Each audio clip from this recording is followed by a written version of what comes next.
പോയ കാര്യം ഞാൻ കൃത്യമായിട്ട് ചെയ്തു തീർത്തു. വാവ്, വണ്ടർഫുൾ. ബേബി, ഒരു വീഡിയോ എടുക്കാൻ പറഞ്ഞപ്പോ നീ 3 വീഡിയോ എടുത്തോ? മന്ത്രിയുടെ മോനല്ലേ, അതുകൊണ്ടാ 3 വീഡിയോ. പക്ഷെ വല്ലാത്തൊരു സാധനം അവൻ. കല്യാണം കഴിക്കുന്ന പറഞ്ഞ് ടോർച്ചർ ചെയ്യുക.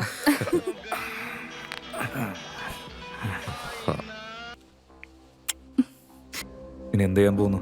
മിനിസ്റ്ററുടെ മോൻ ചെയ്തു കൂട്ടിയ കാര്യങ്ങളൊക്കെ അവന്റെ അച്ഛൻ അയച്ചു കൊടുത്തു കഴിഞ്ഞാ പേടിച്ച് നടുങ്ങി ആ അണ്ടർവേൾഡ് ഡോൺ കിളവന്റെ അടുത്തേക്ക് പോകും.